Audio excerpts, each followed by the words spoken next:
ದೇಶಕ್ಕೆ ಆಸ್ತಿ. ನಮ್ಮ ರಾಷ್ಟ್ರದ ಹಿರಿಯ ನಾಯಕರು, ನಮ್ಮ ನೆಚ್ಚಿನ ಪ್ರಧಾನಮಂತ್ರಿ, ಕಾಂಗ್ರೆಸ್ ಪಕ್ಷದ ಅಧ್ಯಕ್ಷರಾಗಿ ಸೇವೆಯನ್ನು ಮಾಡಿದಂತ 92ನೇ ವಯಸ್ಸಿನಲ್ಲಿ ಕಳ್ಕೊಂಡಿದ್ದಾರೆ. ಅಬ್ದುಲ್ ಕಲಾಂ ಅವರು ಈ ದೇಶದ ಪ್ರಧಾನಮಂತ್ರಿ ಮಾಡಬೇಕು ಅಂತ ಹೇಳಿ ಸೋನಿಯಾ ಗಾಂಧಿ ಅವರಿಗೆ ಆಹ್ವಾನಿಸಿದಾಗ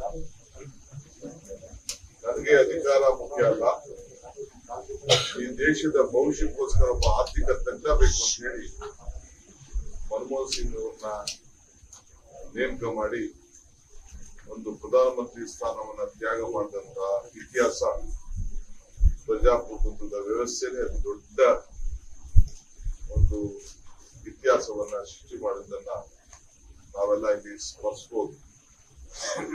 ಒಬ್ಬ ಸರಳತೆ, ಒಂದು ದೊಡ್ಡ ಹೆಸರು, ಒಂದು ಮಾತು ಕೂಡ ಬಹಳ ಮೃದುವಾದಂತ ಮಾತು, ಯಾವಾಗಲೂ ಕೂಡ ಗಾಂಭೀರ್ಯತೆ, ಪ್ರಾಮಾಣಿಕತೆ, ಆಡಳಿತದಲ್ಲೂ ಕೂಡ ಈ ದೇಶವನ್ನ ಎಲ್ಲ ರಂಗದಲ್ಲೂ ಕೂಡ ಆಂತರಿಕವಾದ ವಿಚಾರ ಇರ್ಬೋದು, ಹೊರಗಡೆ ದೇಶಗಳ ಜೊತೆ ಇರುವಂತಹ ಒಂದು ಸಂಬಂಧ ಇರ್ಬೋದು, ಮತ್ತು ಅವರ ಕಾಲದಲ್ಲಿ ಕೊಟ್ಟಂತ ಅನೇಕ ಕಾಯ್ದೆಗಳು ಇವತ್ತು ನಾವೇನು ಬಡವರಿಗೋಸ್ಕರ ಮನ್ರೇಗಾ ಅಂತ ಏನು ನಾವು ನಮ್ಮ ಹಳ್ಳಿಲಿ ಗ್ರಾಮೀಣ ಪ್ರದೇಶದ ಬದುಕಿನಲ್ಲಿ ಉದ್ಯೋಗ ಗ್ಯಾರಂಟಿಯನ್ನ ಸೃಷ್ಟಿ ಮಾಡಿದ್ದೇವೆ.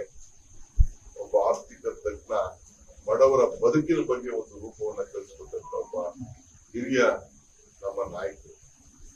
ಜೊತೆಗೆ right to education, right to information. ಯಾರು ಇದಕ್ಕಿನ್ನ ಇನ್ಯಾರು ಈ ದೇಶಕ್ಕೆ ಇಂತ ಕಾಯ್ದೆಗಳನ್ನ ಕೊಟ್ಟು ಆಹಾರ ಭದ್ರತೆ ಕಾಯ್ದೆ, ಇದನ್ನೆಲ್ಲ ಕೂಡ ಅವರ ವಿಚಾರ ನಾವೇನಾದ್ರು ಮಾತಾಡ್ಕೊಂಡು ಹೋದ್ರೆ ಎಷ್ಟು ಗಂಟೆಗಳು ಬೇಕಾದ್ರೂ ಚರ್ಚೆ ಮಾಡ್ಲಿಕ್ಕೆ ಅವಕಾಶ ಇದೆ.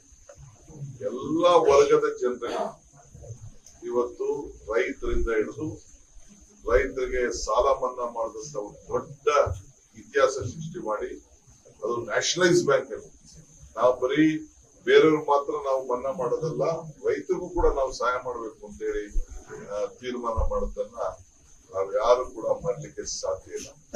ವಿಶೇಷವಾಗಿ ನಗರಗಳಿಗೂ ಕೂಡ ಜವಾಹರ್ಲಾಲ್ ನೆಹರು ಅವರ ಹೆಸರಲ್ಲಿ ನರಮ್ ಅಂತೇಳಿ ಒಂದು ಕಾರ್ಯಕ್ರಮವನ್ನೇ ರೂಪಿಸಿ ಬೆಂಗಳೂರು, ಈ ನಮ್ಮ ರಾಜ್ಯಕ್ಕೆ ನೀವು ಹೇಳೋದಾದ್ರೆ ಎಲೆಕ್ಟ್ರಾನಿಕ್ ಸಿಟಿಯಿಂದ ಫ್ಲೈಓವರ್, ನೆಲಮಂಗಲ ಫ್ಲೈಓವರ್, ಏರ್ಪೋರ್ಟ್ ಇಂದ ಫ್ಲೈಓವರ್, ನಮ್ಮ ಇದು ರೋಡ್ ಕೋಲಾರ ರೋಡ್, ಇವೆಲ್ಲ ಕೂಡ ಬೆಂಗಳೂರು ನಗರಕ್ಕೆ ಇಷ್ಟು ನೀವು ಶಕ್ತಿ ಕೊಡ್ತಾ ಇದ್ದೀರಿ, ಇಷ್ಟು ಆರ್ಥಿಕವಾದಂತಹ ಸಹಾಯ ಮಾಡ್ತಾ ಇದ್ದೀರಿ ಬೆಂಗಳೂರು ನಗರಕ್ಕೆ ಅಂತೇಳಿ ಅತಿ ಹೆಚ್ಚು ಬೆಂಗಳೂರು ನಗರವನ್ನ, ಕರ್ನಾಟಕ ರಾಜ್ಯವನ್ನ ಪ್ರೀತಿ ಮಾಡಿದಂತ ನಮ್ಮ ಪ್ರಧಾನಮಂತ್ರಿಗಳನ್ನ ನಾವು ಮರೀಲಿಕ್ಕೆ ಸಾಧ್ಯ ಇಲ್ಲ. ಲೇಟೆಸ್ಟ್ ಹಾಗೂ ಇಂಟ್ರೆಸ್ಟಿಂಗ್ ಸುದ್ದಿಗಳಿಗಾಗಿ ಬಾಸ್ ಟಿವಿ ಕನ್ನಡ ಚಾನೆಲ್ನ ಸಬ್ಸ್ಕ್ರೈಬ್ ಮಾಡಿ, ಹಾಗೆಯೇ ಬೆಲ್ ಐಕಾನ್ ಪ್ರೆಸ್ ಮಾಡಿ. ಇದರ ಜೊತೆಗೆ ಫೇಸ್ಬುಕ್, ಇನ್ಸ್ಟಾಗ್ರಾಮ್, ಎಕ್ಸ್ ನಲ್ಲೂ ಮಿಸ್ ಮಾಡದೆ ಫಾಲೋ ಮಾಡಿ.